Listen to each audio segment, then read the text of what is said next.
This is Avatars Radio, News on the Hour. Give us 10 minutes and we'll give you the metaverse. This is the weekend edition of News on the Hour. I'm Ellen Dragonfire reporting. In our own Homeworlds news, Shroud of the Avatar Release 112 is bringing a lot of polish to the game with numerous improvements and bug fixes.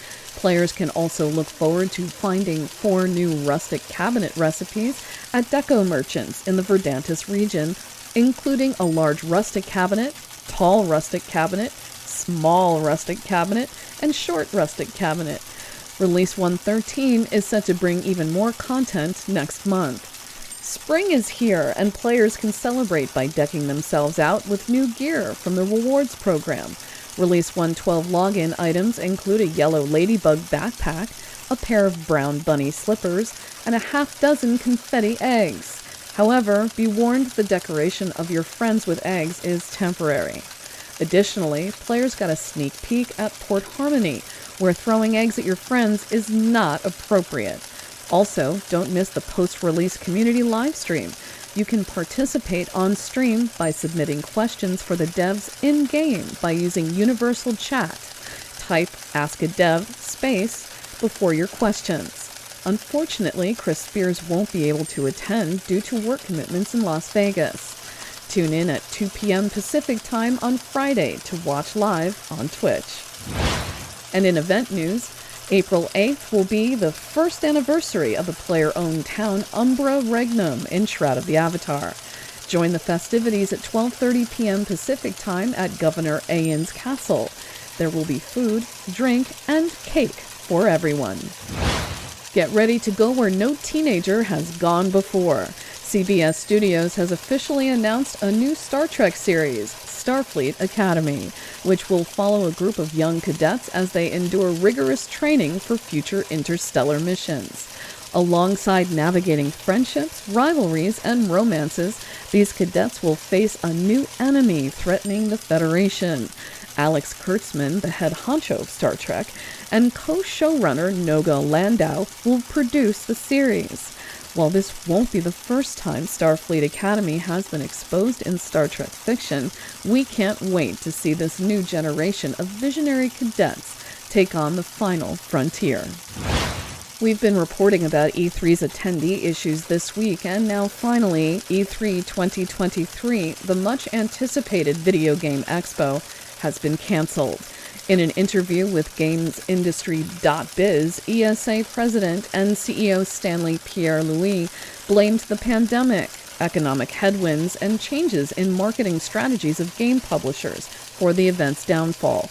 This news comes after big industry names like Sony, Microsoft, Nintendo, and Ubisoft decided to skip the event and host their own digital showcases instead.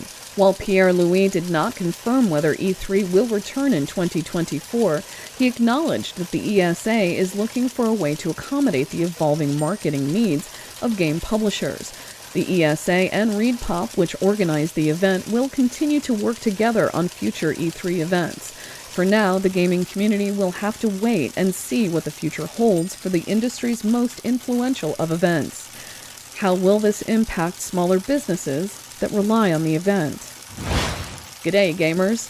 The Australian government is proposing some changes to game ratings that may affect your favorite loot box-filled titles. Games with loot boxes could get slapped with an M rating, which is basically a recommendation for kids aged 15 and up, but it is not enforced by law, while games with simulated gambling may get an R rating, requiring buyers to be at least 18 years old. But don't start raging just yet. These are just suggestions, and there's no telling if they'll become law. As for what simulated gambling means, it could refer to virtual social casinos or poker machines that can eat up real money. So, will FIFA and NBA 2K games make the cut? Only time will tell. Keep on gaming, mate.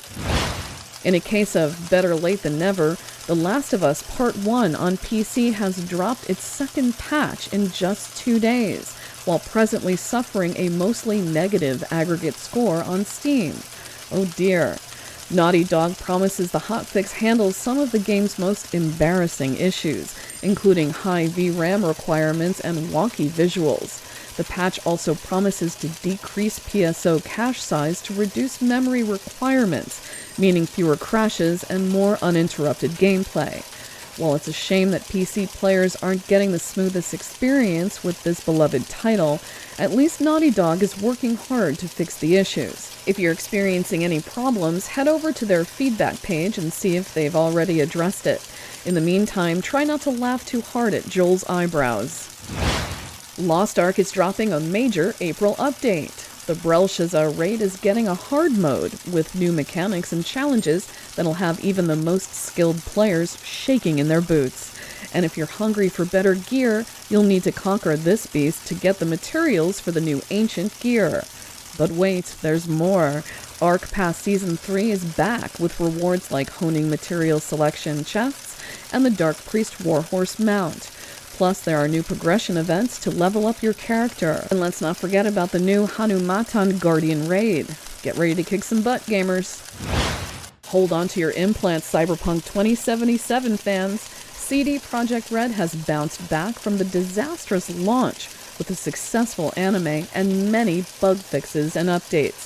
The company celebrated its second best earnings year in 2022, with Cyberpunk 2077 revenues up 18% year over year, proving that slow and steady wins the race.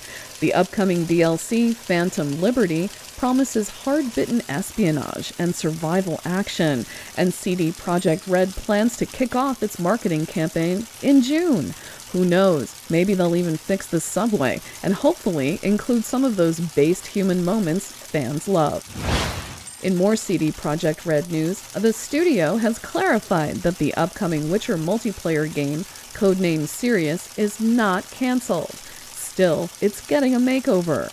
It sounds like they will redo the game's entire concept because the project was being reevaluated. However, now, the Polish developer has decided to restart the development process altogether. CD Projekt Red's president Adam Kiciński said the company was committed to looking for new ways to extend its fantasy IP, even if that means reevaluating existing concepts. Sirius is one of 3 new Witcher games on the horizon, with the Polish company also remaking the original title using Unreal Engine 5. Path of Exile players, prepare to take your items to the next level. The upcoming Crucible Challenge League grants items their own unique skill trees, but you'll need to clear challenging encounters to level them up. Endgame items gain access to all skill tiers, but not all trees are created equal. And that's not all. The league kicks off with a boss kill event where winners can score VIP tickets to Exile Con, or even design their own unique item. But that's just the tip of the iceberg, with updates to the Atlas passive tree, Breach, Abyss, and more, plus new Vol skills and unique items are on the horizon. PC players can jump in on April 7th, with the console version following on April 12th. That is all the news on the hour weekend edition for this hour, broadcasted at the top of every hour and updated daily. Contact us to submit your press releases regarding gaming news, in-metaverse events, and DJ parties and event coverage at avatarsradio.rocks/contact. You are tuned into Avatars Radio, independent community radio of the Avatars, broadcasting inside MMO games, on the web, and videos simulcasted at twitch.tv/avatarsradiorocks. To read the full articles of today's report, visit us on Discord at www.avatarsradio.rocks on the web.